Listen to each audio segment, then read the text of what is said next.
vediamo quelle che sono le principali applicazioni, quindi dove questo materiale isolante in lastre riesce a esprimere il massimo delle sue prestazioni e dei vantaggi in edilizia. Partirei per prima cosa dall'isolamento sotto platea.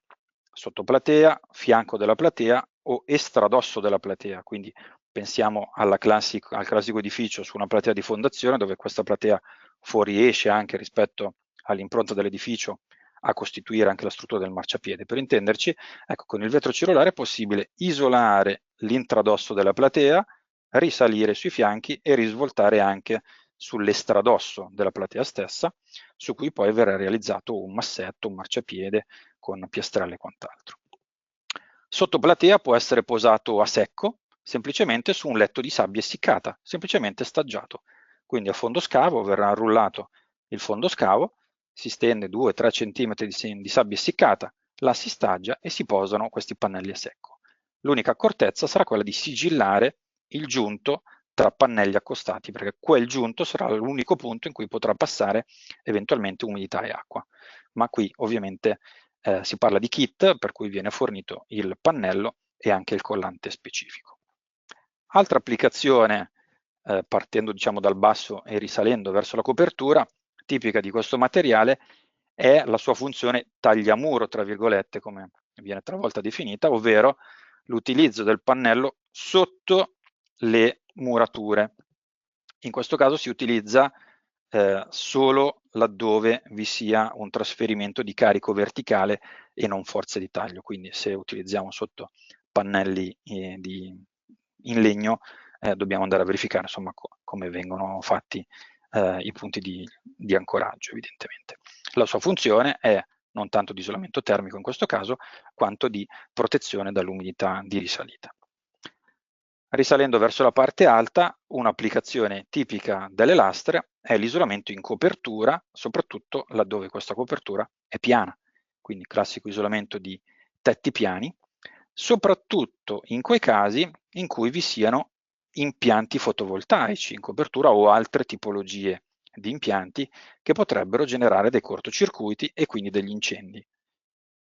Quindi perché utilizzare il vetro cellulare? Perché in questo caso si abbina la protezione al fuoco, perché come si diceva è un materiale in euroclasse A1, quindi non propaga la fiamma e al tempo stesso tende a proteggere l'edificio in legno sottostante, isola termicamente l'edificio, ha una buona massa, quindi migliora anche l'inerzia termica, è un materiale resistente a compressione, quindi è possibile accedere in copertura tranquillamente per manutenzioni ed è possibile anche installare impianti anche di pesi importanti proprio perché ha questa capacità di resistere ai carichi e in più, essendo un materiale impermeabile e non assorbente, riesce a diciamo, proteggere dall'umidità l'edificio sottostante il legno anche nei casi in cui eventualmente le guaine dovessero perdere.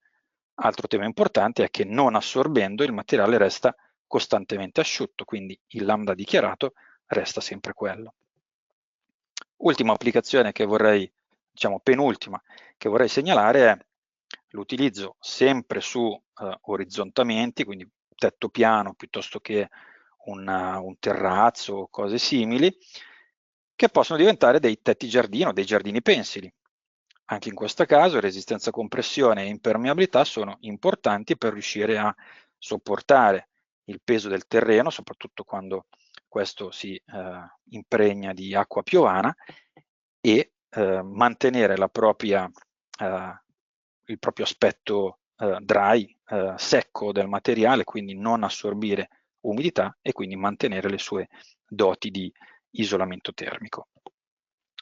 Se questo edificio in legno venisse realizzato poi su un piano interrato, allora ci sarà anche tutto il tema dell'isolamento del muro controterra, che tipicamente viene realizzato in cemento armato, e questa è la tipica applicazione nuovamente del pannello di vetro cellulare, quindi l'isolamento dell'esterno di questa muratura in cemento armato, che se deve essere isolata e protetta anche dall'acqua, sicuramente con il vetro cellulare ne troverà benefici.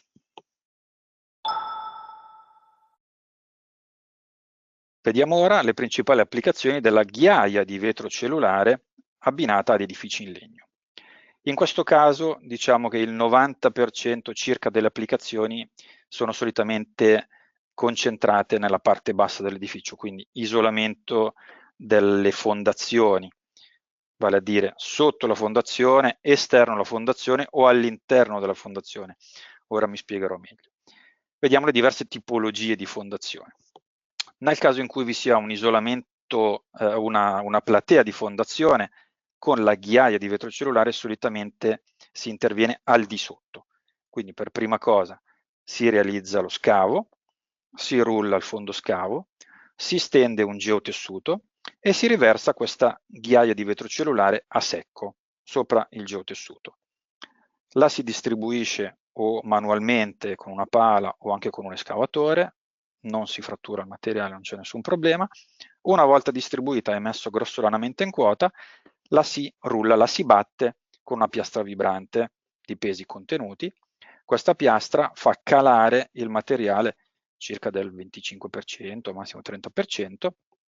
Una volta che avviene questo calo è possibile stendere o il geotessuto stesso o, se serve, un freno vapore o un freno antiradon a secondo delle situazioni, e su quello si va poi a realizzare la vera e propria platea in cemento armato.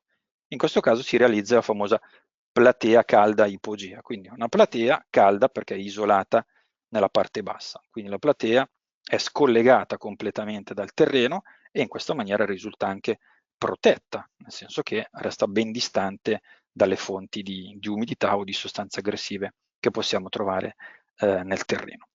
Questa è una soluzione più economica di altre soluzioni che solitamente potete trovare in edilizia, e soprattutto è più economica dell'utilizzo del pannello di vetro cellulare che abbiamo raccontato nella sessione precedente.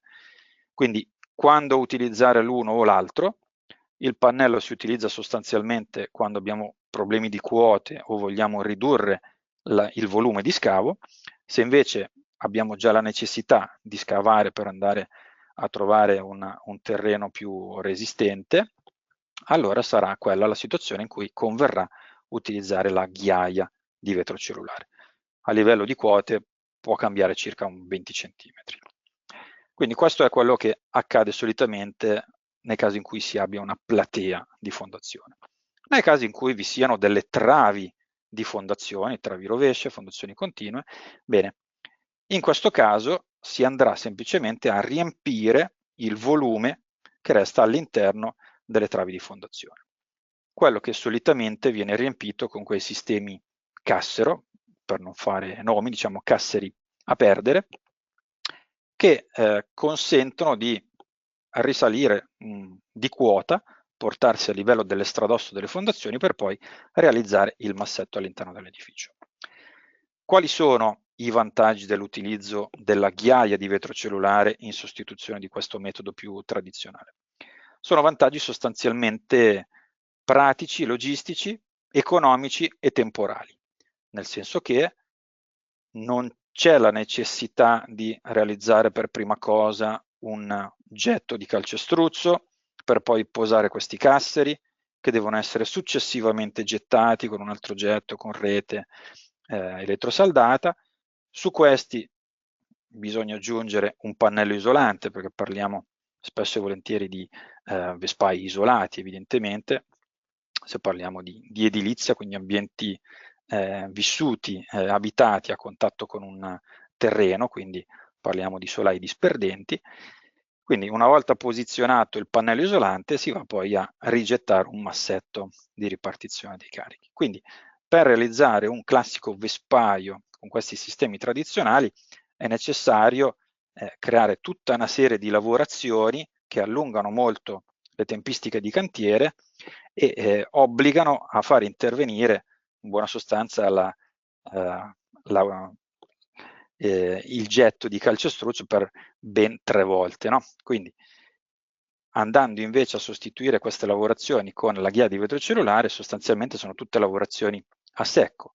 Semplicemente sul geotessuto si posa la ghiaia di vetro cellulare, si stende il telo o il freno vapore o antiradon e si getta il massetto. Quindi anziché 3 getti sostanzialmente è possibile fare un unico getto. Quindi molto più semplice, molto più veloce e soprattutto a livello di sostenibilità si utilizza meno calcestruzzo ed è possibile anche in alcuni casi ridurre le quantità di volumi di scavo. E a lavoro finito diciamo che risulta più economico rispetto al metodo tradizionale. Dopodiché cosa è possibile realizzare? Sempre nella parte bassa dell'edificio, tipicamente il riempimento isolante all'esterno o della platea o, se abbiamo un piano interrato, all'esterno dei muri controterra. Piuttosto che, se abbiamo un marciapiede, è possibile creare uno strato di 20-30 cm massimo di ghiaie di vetro cellulare su cui poi viene realizzato la struttura del marciapiede, sempre per ridurre evidentemente il ponte termico.